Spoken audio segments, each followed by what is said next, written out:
Hello, and a very warm welcome to a new video. Russia has announced on the 27th of March that they will accordingly suspend their gasoline exports, with this measure taking effect from April 1st. This, of course, also has significant repercussions for gasoline prices globally as well as for diesel prices. We will take a close look at the specific impact this has, examining in detail which products and crucially how much Russia exports. This will allow us to determine how severe the problem will ultimately become. And accordingly, some refinery stocks are naturally benefiting right now. I'd like to introduce 3 stocks to you that I'm currently looking into more closely, all of that in this video. But before we begin, of course, a quick risk disclaimer. Everything I say is not a buy or sell recommendation, nor is it financial advice, but merely my own opinion. So let's just dive right into the video and take a look at this report from Reuters. It was released on March 27th, and Russia announced that from April 1st it would suspend its exports of gasoline, or rather petrol, as planned, and this will be valid until July 31st, so for several months. And that will naturally continue to put pressure on gasoline and also these prices, I'd say, accordingly. The question now, of course, is how much this will impact the market, especially prices, but also stocks. There is, or rather, it's important to know what exactly Russia is producing here. While it only states regarding gasoline that accordingly the gasoline exports will be curtailed, but if one takes a closer look, then the gasoline exports here are actually not all that decisive. And if one considers the gasoline exports globally, they account for less than 1% of the total worldwide demand. A more important, or rather more severe issue would be a diesel export ban. The news doesn't state this, but I'd be surprised if it were any different for diesel, because diesel naturally accounts for a much larger share of Russia's exports, and accordingly, it also has a larger share worldwide. Because we see here that globally this already accounts for 7% of the total diesel demand or supply on the world markets. Then we also have substances like naphtha, which is important for the chemical industry. That, of course, would also be significantly serious for the domestic industry, for the chemical industry, which naturally needs it as a raw material. All of this is naturally anything but good for the global economy. But one must also know about Russia, due to the Ukraine war, refineries have already been hit there. This means that gasoline, but also diesel production in Russia has consequently declined, and is perhaps not surprising that now in these times of high scarcity, they're somewhat playing this card, but also possibly wants to simply consolidate resources within their own country, because they themselves are still waging war in Ukraine. And accordingly also potentially requires a greater proportion of these fuels for its own consumption. And naturally, it is also accordingly a vehicle to put pressure on those countries that are dependent on Russian exports. However, one must note that the exports to, or rather the top buyers of Russian oil products, are very widely dispersed.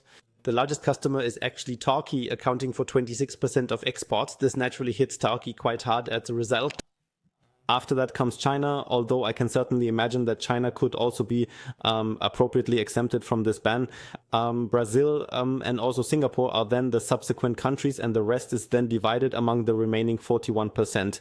Yes, that's the overview for Russia, and that of course also has an impact on prices.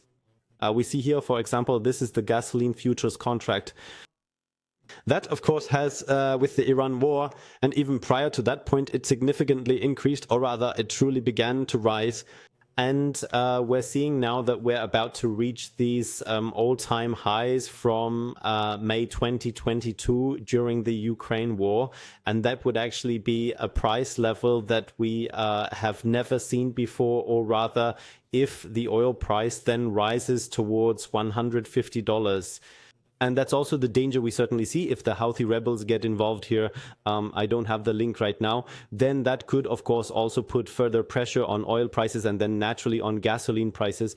For diesel prices, it's basically no different. Yes, you also notice at the gas station, diesel has risen significantly more in price than gasoline. And you can also see that a little bit here in the chart. We are already very close to the all-time high from 2022. And here again, I believe that if the oil price rises above $120, we will mark new all-time highs for diesel prices. That would naturally be quite severe. And that would also be bad for inflation, and consequently the second round effects that we will see from this crisis in the coming quarters would be correspondingly negative. Let's now look at the stocks that I want to present to you. I see you. And these are essentially three stocks from the USA, three refinery stocks. The first one I'd like to introduce is Marathon Petroleum Corporation. Here you can also see naturally that they are now benefiting from the elevated gasoline prices, or rather one needs to examine it a little more precisely. When exactly does a refinery like this truly benefit, particularly when naturally the margin between the crude oil that is purchased and processed and the final gasoline prices is considerably high? That naturally means if we now see a shortage of gasoline and diesel generally due to damaged or reduced refinery capacities on the world markets due to various reasons, I'd say, then that would naturally be correspondingly positive for US refineries, which would also theoretically get cheap oil in the domestic market. Therefore, I believe that we have here interesting stocks to now have a kind of hedge for the portfolio, or rather in times when the general stock market falls, to profit accordingly through energy stocks as well as these refinery stocks. Now, of course, one might ask the question, okay, they have already performed quite well. They have now reached a new all-time high. How does the valuation look? Is it still possible to get in? And I would actually say, when it comes to the price to sales ratio, it might seem clearly that it's quite high now, but that's based on the revenues we've seen up to this point, and also because of the high prices. And we've also seen that prices, especially for diesel, have already risen by 100% compared to pre-war levels. For petrol, I believe, it's now almost 80%. So that's what we'll still see in the revenues of the companies, the refineries. Accordingly, this price sales ratio will naturally also decline with the next quarterly figures. This means that refinery stocks, and they actually look very similar now, but there are a few differences, especially in the fundamental key figures, but also in the dividend. So that means that in my view, we have some really good stocks here, and I'm also thinking of investing in these shares to ensure my portfolio doesn't just hold oil and gas extraction stocks, but also processing stocks. What I particularly like is the price to earnings ratio. It's relatively low. If we look at the past few years, we're actually only slightly elevated, or rather in the current market environment, I find it more than fairly valued with a PE ratio of 19. This naturally implies that higher prices generally lead to higher profit margins. This means I should expect a margin expansion in both gross and net profit margins, and consequently, naturally, also the cash flows. And with that, we then come to one of the more interesting aspects. That would be the dividend yield. Here we currently have an indicated 1.6% from the current level. That might not seem like a lot right now, but we also shouldn't forget that refinery stocks also tend to consistently increase their dividends, and naturally with their very strong cash flow, they might also be able to distribute special dividends. And accordingly here, in the near future, if you hold the shares, or if the conflict especially lasts for a longer time, then they could profit quite well and also significantly increase the dividend. Yes. That's Marathon Petroleum. The next stock we're going to look at, some of you might already be familiar with. That's Valero Energy, and Valero has also performed quite well recently. We're also marking an all-time high here at $254, closing this Friday, thereby clearing this previous all-time high out of the way quite quickly. And yes, we'll be getting quarterly results soon. That will also be very, very exciting at the end of April to see what the companies report and what their outlook is. That should be particularly interesting, and to what extent, as I said, high prices positively impact margins. I'd say that this is actually worth observing. The same essentially applies to Valero Energy. We also have here, regarding the price to sales ratio, a slightly higher valuation than with Marathon Petroleum.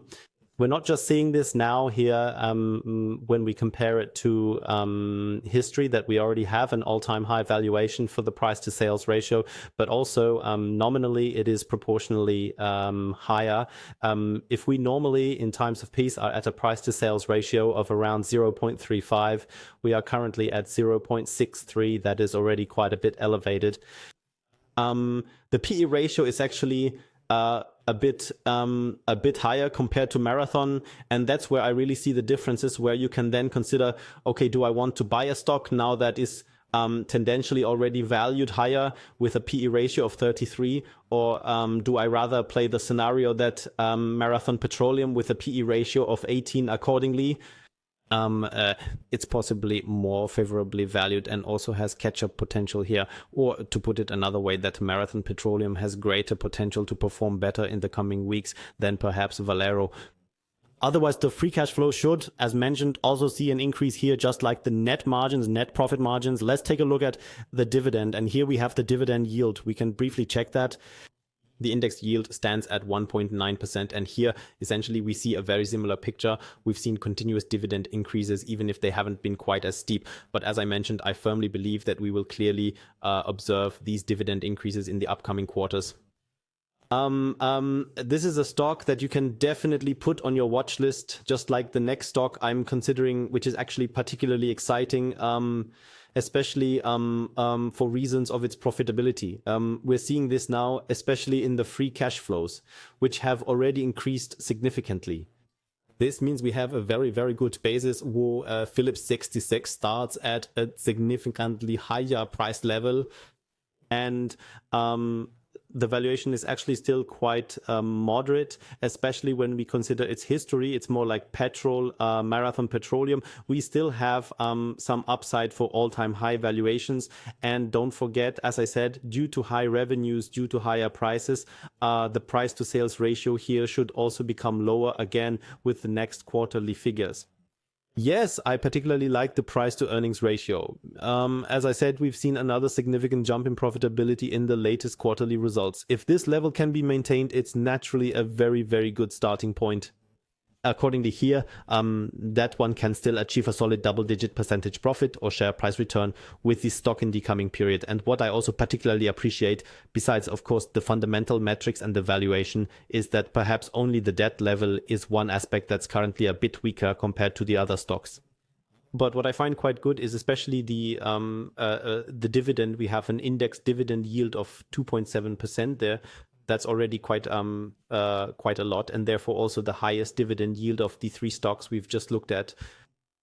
And here it's essentially the same picture, continuous dividend increases, and now I believe we'll soon break the €5 per share, or rather $5 per share.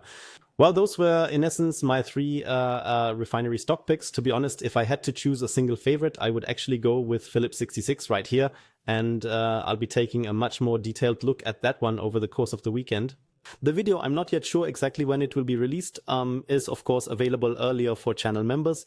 And then I naturally hope that we'll see each other again in one of the upcoming videos. Please leave a thumbs up if you enjoyed it, and subscribe so you don't miss out when we discuss more stocks, or generally the situation surrounding the Iran conflict and its impact on the stock market. And then we hope, as I said, to see you again in one of the next videos. Until then, I wish you all the best, much success, and ciao.